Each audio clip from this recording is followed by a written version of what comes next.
On the artificial comedy of the last century by Charles Lamb. The artificial comedy, or comedy of manners, is quite extinct on our stage. Congreve and Farquhar show their heads once in 7 years only, to be exploded and put down instantly. The times cannot bear them. Is it for a few wild speeches, an occasional license of dialogue? I think not altogether. The business of their dramatic characters will not stand the moral test. We screw everything up to that. Idle gallantry in a fiction, a dream, the passing pageant of an evening, startles us in the same way as the alarming indications of profligacy in a son or ward in real life should startle a parent or guardian. We have no such middle emotions as dramatic interests left. We see a stage libertine playing his loose pranks of 2 hours' duration, and of no after consequence, with the severe eyes which inspect real vices with their bearings upon two worlds. We are spectators to a plot or intrigue, not reducible in life to the point of strict morality, and take it all for truth. We substitute a real for a dramatic person, and judge him accordingly. We try him in our courts, from which there is no appeal to the dramatis person, his peers. We have been spoiled with not sentimental comedy, but a tyrant far more pernicious to our pleasures which has succeeded to it, the exclusive and all-devouring drama of common life, where the moral point is everything, where instead of the fictitious half-believed personages of the stage, the phantoms of old comedy, we recognize ourselves, our brothers, aunts, kinsfolk, allies, patrons, enemies, the same as in life, with an interest in what is going on so hearty and substantial that we cannot afford our moral judgment, in its deepest and most vital results, to compromise or slumber for a moment. What is there transacting? By no modification is made to affect us in any other manner than the same events or characters would do in our relationships of life. We carry our fireside concerns to the theater with us. We do not go thither, like our ancestors, to escape from the pressure of reality, so much as to confirm our experience of it, to make assurance double, and take a bond of fate. We must live our toilsome lives twice over, as it was the mournful privilege of Ulysses to descend twice to the shades. All that neutral ground of character, which stood between vice and virtue, or which in fact was indifferent to neither, where neither properly was called in question, that happy breathing place from the burthen of a perpetual moral questioning, the sanctuary and quiet Alsatia of hunted casuistry, is broken up and disfranchised, as injurious to the interests of society. The privileges of the place are taken away by law. We dare not dally with images or names of wrong. We bark like foolish dogs at shadows. We dread infection from the scenic representation of disorder, and fear a painted pustule. In our anxiety that our morality should not take cold, we wrap it up in a great blanket surtout of precaution against the breeze and sunshine. I confess for myself that, with no great delinquencies to answer for, I am glad for a season to take an airing beyond the diocese of the strict conscience, not to live always in the precincts of the law courts, but now and then, for a dream while or so, to imagine a world with no meddling restrictions, to get into recesses, whither the hunter cannot follow me. Secret shades of woody Ida's inmost grove, while yet there was no fear of Jove. I come back to my cage, and my restraint the fresher and more healthy for it. I wear my shackles more contentedly, for having respired the breath of an imaginary freedom. I do not know how it is with others, but I feel the better always for the perusal of one of Congreve's. Nay, why should I not add even of Wycherley's comedies? I am the gayer at least for it, and I could never connect those sports of a witty fancy in any shape with any result to be drawn from them to imitation in real life. They are a world of themselves almost as much as fairyland. Take one of their characters, male or female, with few exceptions they are alike, and place it in a modern play, and my virtuous indignation shall rise against the profligate wretch as warmly as the cados of the pit could desire. Because in a modern play, I am to judge of the right and the wrong. The standard of police is the measure of political justice. The atmosphere will blight it, it cannot live here.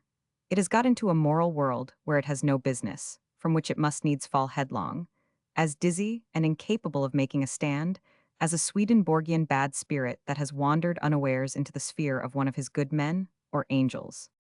But in its own world do we feel the creature is so very bad? The Fainalls and the Mirabelles, the Dorimants and the Lady Touchwoods in their own sphere do not offend my moral sense. In fact, they do not appeal to it at all. They seem engaged in their proper element. They break through no laws or conscientious restraints. They know of none. They have got out of Christendom into the land, what shall I call it? Of cuckoldry, the utopia of gallantry, where pleasure is duty and the manners perfect freedom. It is altogether a speculative scene of things, which has no reference whatever to the world that is. No good person can be justly offended as a spectator, because no good person suffers on the stage. Judged morally, every character in these plays, the few exceptions only are mistakes, is alike essentially vain and worthless. The great art of Congreve is especially shown in this, that he has entirely excluded from his scenes, some little generosities in the part of Angelica perhaps accepted, not only anything like a faultless character, but any pretensions to goodness or good feelings whatsoever. Whether he did this designedly or instinctively, the effect is as happy as the design if design was bold. I used to wonder at the strange power which his way of the world in particular possesses of interesting you all along in the pursuits of characters, for whom you absolutely care nothing, for you neither hate nor love his personages. And I think it is owing to this very indifference for any, that you endure the whole. He has spread a privation of moral light, I will call it, rather than by the ugly name of palpable darkness over his creations, and his shadows flit before you without distinction or preference. Had he introduced a good character, a single gush of moral feeling, a revulsion of the judgment to actual life and actual duties, the impertinent Gaussian would have only lighted to the discovery of deformities, which now are none because we think them none. Translated into real life, the characters of his and his friend Wycherley's dramas are profligates and strumpets, the business of their brief existence, the undivided pursuit of lawless gallantry. No other spring of action or possible motive of conduct is recognized.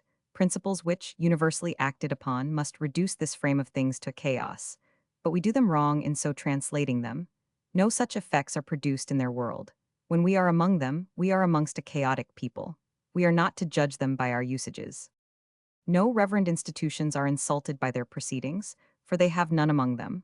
No peace of families is violated, for no family ties exist among them. No purity of the marriage bed is stained, for none is supposed to have a being.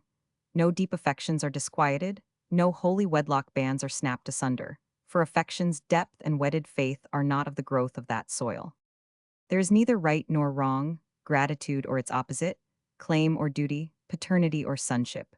Of what consequence is it to virtue, or how is she at all concerned about it, whether Sir Simon or Dapperwit steal away Miss Martha, or who is the father of Lord Froth's or Sir Paul Pliant's children? The whole is a passing pageant, where we should sit as unconcerned at the issues, for life or death, as at a battle of the frogs and mice. But like Don Quixote, we take part against the puppets and quite as impertinently. We dare not contemplate an Atlantis, a scheme, out of which our coxcombical moral sense is for a little transitory ease excluded. We have not the courage to imagine a state of things for which there is neither reward nor punishment. We cling to the painful necessities of shame and blame. We would indict our very dreams. Amidst the mortifying circumstances attendant upon growing old, it is something to have seen the school for scandal in its glory. This comedy grew out of Congreve and Wycherley, but gathered some allays of the sentimental comedy which followed theirs. It is impossible that it should be now acted, though it continues, at long intervals, to be announced in the bills. Its hero, when Palmer played it at least, was Joseph Surface. When I remember the gay boldness, the graceful solemn plausibility, the measured step, the insinuating voice, to express it in a word, the downright acted villainy of the part, so different from the pressure of conscious actual wickedness, the hypocritical assumption of hypocrisy, which made Jack so deservedly a favorite in that character, I must needs conclude the present generation of playgoers more virtuous than myself, or more dense. I freely confess that he divided the palm with me with his better brother, that, in fact, I liked him quite as well. Not but there are passages, like that, for instance, where Joseph is made to refuse a pittance to a poor relation, incongruities which Sheridan was forced upon by the attempt to join the artificial with the sentimental comedy, either of which must destroy the other. But over the obstructions Jack's manner floated him so lightly, that a refusal from him no more shocked you than the easy compliance of Charles gave you in reality any pleasure. You got over the paltry question as quickly as you could to get back into the regions of pure comedy, where no cold moral reigns. The highly artificial manner of Palmer in this character counteracted every disagreeable impression which you might have received from the contrast, supposing them real, between the two brothers. You did not believe in Joseph with the same faith with which you believed in Charles. The latter was a pleasant reality, the former a no less pleasant poetical foil to it. The comedy, I have said, is incongruous, a mixture of Congreve with sentimental incompatibilities. The gaiety upon the whole is buoyant, but it required the consummate art of Palmer to reconcile the discordant elements. A player with Jack's talents, if we had one now, would not dare to do the part in the same manner. He would instinctively avoid every turn which might tend to unrealize, and so to make the character fascinating. He must take his cue from his spectators, who would expect a bad man and a good man as rigidly opposed to each other as the deathbeds of those geniuses are contrasted in The Prince, which I am sorry to say have disappeared from the windows of my old friend Carrington Bowles, of St. Paul's Churchyard Memory, an exhibition as venerable as the adjacent cathedral, and almost coeval of the bad and good man at the hour of death, where the ghastly apprehensions of the former, and truly the grim phantom with his reality of a toasting fork is not to be despised, so finely contrast with the meek complacent kissing of the rod, taking it in like honey and butter, with which the latter submits to the scythe, of the gentle bleeder, Time, who wields his lancet with the apprehensive finger of a popular young lady's surgeon. What flesh, like loving grass, would not covet to meet halfway the stroke of such a delicate mower? John Palmer was twice an actor in this exquisite part. He was playing to you all the while that he was playing upon Sir Peter and his lady. You had the first intimation of a sentiment before it was on his lips. His altered voice was meant to you, and you were to suppose that his fictitious co-flutterers on the stage perceived nothing at all of it. What was it to you if that half-reality, the husband, was overreached by the puppetry, or the thin thing, Lady Teazle's reputation, was persuaded it was dying of a plethory? The fortunes of Othello and Desdemona were not concerned in it. Poor Jack has passed from the stage in good time, that he did not live to this our age of seriousness. The pleasant old Teazle King, too, is gone in good time. His manner would scarce have passed current in our day. We must love or hate, acquit or condemn, censure or pity, exert our detestable coxcombry of moral judgment upon everything. Joseph Surface, to go down now, must be a downright revolting villain. No compromise. His first appearance must shock and give horror. His specious plausibilities, which the pleasurable faculties of our fathers welcomed with such hearty greetings, knowing that no harm, dramatic harm even, could come, or was meant to come of them, must inspire a cold and killing aversion. Charles, the real canting person of the scene, for the hypocrisy of Joseph has its ulterior legitimate ends, but his brother's professions of a good heart center in downright self-satisfaction, must be loved and Joseph hated. To balance one disagreeable reality with another, Sir Peter Teazle must be no longer the comic idea of a fretful old bachelor bridegroom, whose teasings, while King acted it, were evidently as much played off at you, as they were meant to concern any body on the stage. He must be a real person, capable in law of sustaining an injury, a person towards whom duties are to be acknowledged, the genuine crimcon antagonist of the villainous seducer Joseph. To realize him more, his sufferings under his unfortunate match must have the downright pungency of life, must, or should, make you not mirthful but uncomfortable, just as the same predicament would move you in a neighbor or old friend. The delicious scenes which give the play its name and zest must affect you in the same serious manner as if you heard the reputation of a dear female friend attacked in your real presence.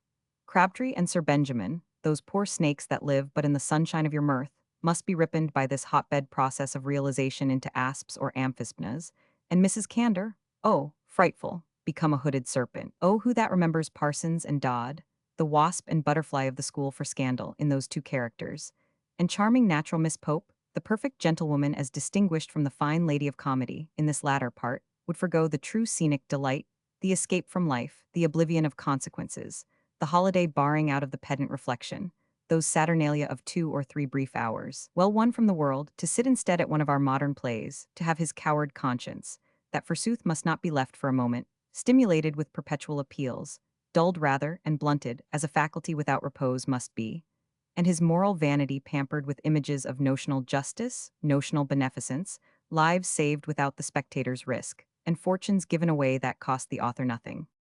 No piece was, perhaps, ever so completely cast in all its parts as this manager's comedy. Miss Farren had succeeded to Mrs. Abingdon in Lady Teazle, and Smith, the original Charles, had retired when I first saw it. The rest of the characters, with very slight exceptions, remained. I remember it was then the fashion to cry down John Kemble, who took the part of Charles after Smith, but I thought very unjustly. Smith, I fancy, was more airy, and took the eye with a certain gaiety of person. He brought with him no sombre recollections of tragedy. He had not to expiate the fault of having pleased beforehand in lofty declamation. He had no sins of Hamlet or of Richard to atone for. His failure in these parts was a passport to success in one of so opposite a tendency. But as far as I could judge, the weighty sense of Kemble made up for more personal incapacity than he had to answer for. His harshest tones in this part came steeped and dulcified in good humor. He made his defects a grace.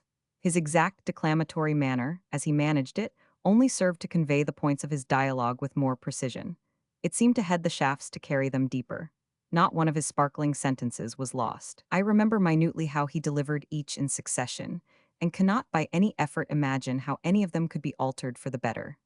No man could deliver brilliant dialogue, the dialogue of Congreve or of Wycherley, because none understood it half so well as John Kemble. His Valentine, in Love for Love, was, to my recollection, faultless. He flagged sometimes in the intervals of tragic passion. He would slumber over the level parts of an heroic character. His Macbeth has been known to nod, but he always seemed to me to be particularly alive to pointed and witty dialogue. The relaxing levities of tragedy have not been touched by any since him. The playful court-bred spirit in which he condescended to the players in Hamlet, the sportive relief which he threw into the darker shades of Richard, disappeared with him. He had his sluggish moods, his torpors, but they were the halting stones and resting places of his tragedy-politic savings and fetches of the breath, husbandry of the lungs, where nature pointed him to be an economist, rather, I think, than errors of the judgment. They were, at worst, less painful than the eternal, tormenting, unappeasable vigilance, the lidless dragon eyes, of present fashionable tragedy.